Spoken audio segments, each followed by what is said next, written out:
If you've been hunting more than 5 minutes, you've probably had one of those moments where you shoot a deer and you instantly have that, we're not recovering that one kind of feeling. No! God, please, no! Well, in today's video, I'm going to be talking about 5 different ways to recover your buck after the shot. According to Facebook, none of you perfect hunters out there have ever made a bad shot. What? But when you don't make the perfect shot on that 150-inch slammer swamp donkey that you've been chasing for 3 seasons, take a deep breath and know that all hope isn't lost. Some of the techniques that I'm going to talk about in today's video are as time-tested as that 30-06 sitting on the shelf that Grandpa shot 100 different deer with. And some techniques that bring deer tracking into the modern era with some flying wizardry type of twists. But before we get too deep into the video, make sure to give this video a like and subscribe to the channel. And with that, let's get into it.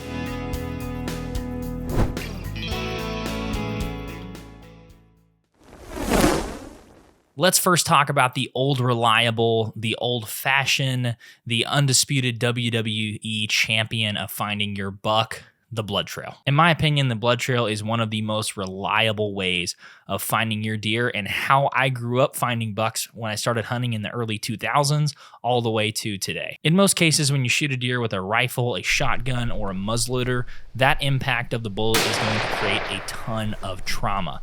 And the force created by a bullet or an arrow can typically lead to a good blood trail with a well-placed shot. To ensure you pick up the best blood trail possible, you're going to want to look out for landmarks. It's easier for things to get jumbled up into your mind, but immediately after the shot, you have to start asking yourself questions and looking at landmarks. Did the deer run by the edge of a bean field when it was running away? Did it go right by the side of a giant oak tree in the middle of a cattle pasture? Did it jump a low spot in the fence? Knowing exactly where the deer was when you shot and what landmark it ran by as it left the scene is important to finding a good blood trail. When you take up the blood trail, it's best to start out slow, like really slow. No, I'm serious. Even slower than what you were thinking in your brain just now. If you start taking up the blood trail too quickly, it's easy to step on leaves or blades of grass that might have the single speck of blood that you need to take the blood trail in an opposite direction. So what I would say is slow down. You do not want to run your track before it even gets started. I like to start my blood trailing at the point of impact, so where the deer was standing when I shot. And you need to remember that blood trails are variable. No 2 blood trails are the same. No 2 shots are ever the same. Sometimes when you shoot a deer, blood starts spraying out immediately, and it looks like you're holding your thumb over the tip of a water hose. And then there's some times where you couldn't find a speck of blood with the world's greatest microscope and a team full of 100 Karens looking for something out of place. I'd like to speak to the manager. If you can't find blood immediately, don't start freaking out and marching your way into the last place where you saw the deer run. The blood trail can be extremely important to locating that deer later, and it needs to be preserved in most situations unless you heard the deer fall or you saw it go down. If I can't find blood at the point of impact, what I'll do is I'll slowly start making my way into the direction where I last saw the deer running, while scanning the ground, looking for blood as I go. And sometimes this can be really meticulous and you're down on your hands and knees looking for specks or little pin drop sized pieces of blood on a leaf. But in some cases, that's what it takes. Walking around aimlessly can lead you to your deer, but a good blood trail never lies. Here are the average times that I typically wait on a lung versus a heart versus a liver versus a gut shot. A good blood trail is easy to follow, but some are petering and spotty at best. This likely happens when fat or an organ plugs the hole where you hit the animal, causing it not to bleed externally, and a lot of that bleeding happening within the cavity of the deer. If you take anything away from the blood trailing section, please let it be to take it slow, because one speck of blood can send you on a goose chase down a completely opposite direction with a big buck laying on the end of it. If you know the shot was terrible from the get-go, it might be worth backing out immediately before taking up the trail to get in contact with a local tracking dog or someone that has a thermal drone. Sometimes blood trails just don't cut it and you have to call in reinforcements. If you're giving it several hours of effort on a petering weak blood trail, it might be time to go to option number 2 or 3, a dog or a drone recovery team. If you're going to be using a dog to trail and recover your buck, it's best to leave them an untracked, unstepped on blood trail for the dog to follow. And if you have any feeling that you're going to end up using a dog, it's best to use the old adage, when in doubt, back out, to give the dog the best chance of recovering your deer. And what's interesting is blood tracking dogs not only track on blood, they also track on scent that comes out of glands, one of those being the interdigital gland that is in between the hoof of a white-tailed deer.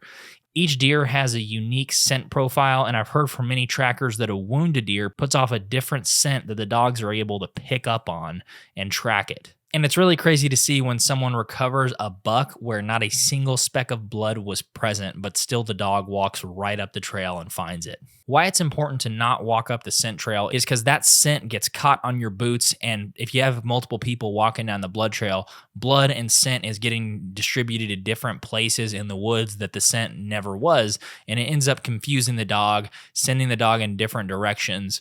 And this happened in early October on public land. We were hunting with my Uncle Justin. He shot a slammer of a buck, and 3 people went up the blood trail, tracked it about 175 yards, and ended up backing out when the blood quit. We brought in a tracking dog, and immediately the dog tracked to the last point of blood and then split off in multiple directions because they had walked through the woods and distributed that scent in different areas. It ended up taking about 30 minutes for the dog to get back on the best trail and go past the last point of blood, but after that, the dog walked 75 yards up a new trail where nobody had been and immediately found Justin's buck. Oh my God. Congratulations, man. You guys are awesome. What did he say? I lied again. Time the hunter's rolling his nose. He's chewing the tendon, baby. Oh, it's okay. I am back. Good job, bud. Well, Good girl. Yeah, good dog. what do you guys want to do Good for puppy. breakfast in the morning? I don't know, whatever it is, it's on you. I'm like the cat. It's always best to make the decision if you're going to use a dog before taking up the trail, but if you have to after, not all hope is lost. In 2022, I found the biggest buck I've ever shot at the time with a tracking dog that was only 8 weeks old. We ended up finding that buck 275 yards away from where I shot him. When looking for a tracking dog, I like to do it based on the recommendations of other people that have had success locating their bucks. There's a lot of guys that want to turn their cattle dog into a blood tracking dog a month before the season just to make a couple bucks off a few buddies that want to track some deer. And I'm not saying you can't do that, but for me, if I shoot a big buck, I take it pretty seriously, so I'm not going to fall for that kind of trap.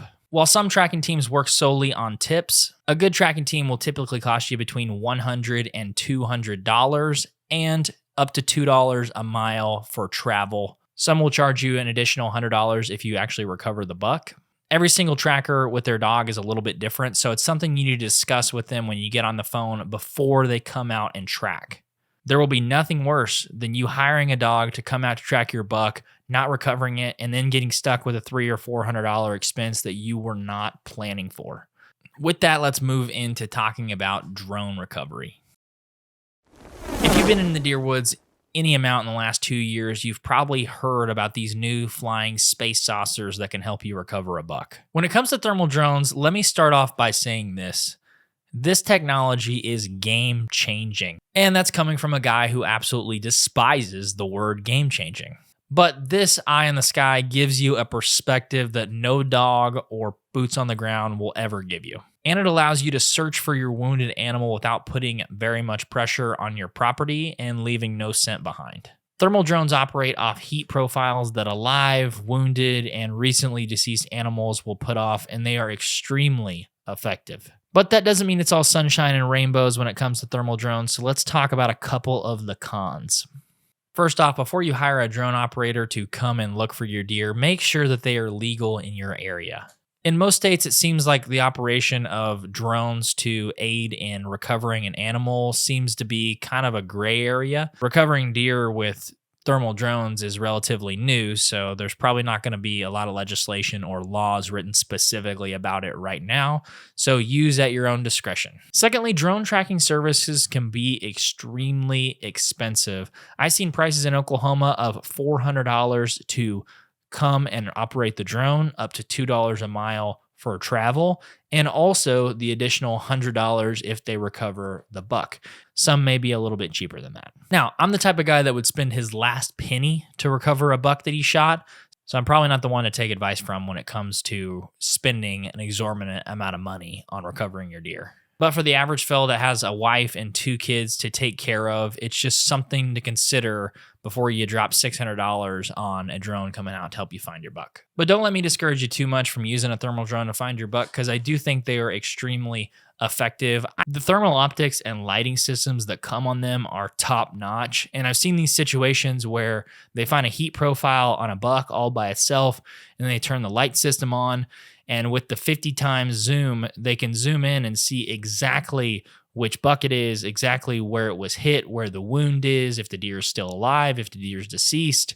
The technology is incredible. My word of advice would be to make sure that the person that's operating the drone to help you recover your deer is licensed and reputable. There's a lot of room for drones to be used in the wrong way, like aiding in a hunt, and it's not worth losing your hunting license. Let's say you are one of those guys that can't or won't spend the money recovering a deer with a dog or a drone, and you had a terrible blood trail. What options are there out there for you? And with that being said, let's dig into grid searching. Grid searching isn't something that I recommend for people as a starting point, but can be a good option when all hope is lost, and is a great option for people that don't want to spend hundreds of dollars at the chance of recovering their deer. When grid searching, I like to round up as many troops or buddies or friends as possible. In my eyes, when you're grid searching, the more the merrier. And when rounding up the troops, it might cost you $19.99 for a 30-pack of Busch lattes. But if that helps you find your big buck, that's kind of cheap and pretty worth it. Stop it. Get some help. The first thing I would do in grid searching is I would turn on my OnX tracker or whatever equivalent you have on your phone. Because when you get into the thick cover, it's really easy to get turned around, and you can waste time on the ground looking at places that you've already walked. If you've looked for blood already and haven't had any luck, I'd recommend taking your tribe and spreading them out in 10-yard increments and walking towards the location where you last saw the deer. Make sure you tell your buddies to keep their eyes peeled for blood on the ground, because when you have more eyes in the woods, the odds of finding more blood is pretty high. Grid searching reminds me a lot of shed hunting, where you're walking kind of aimlessly through the woods looking for some antler, but in this case, you hope there's 150 pounds of meat attached to it. When grid searching, it's really important to give one really good thorough effort, because you're already walking through likely the core of your property with the bedding areas and where the deer spend most of their time, and you're putting a lot of human intrusion and pressure on the place. So when you go in there, go in, go thorough, and do it once the right way with the right amount of people. And it's worth checking those hard to reach spaces, the places you would expect a deer to never go. But keep in mind that a deer that is wounded is going to act a little different than a deer that is just acting regular and living its life. Deer that are hit tend to go to those hard to reach places like ponds, like creeks, rivers, the thickest brush and trees that you could ever imagine. That's where they end up going.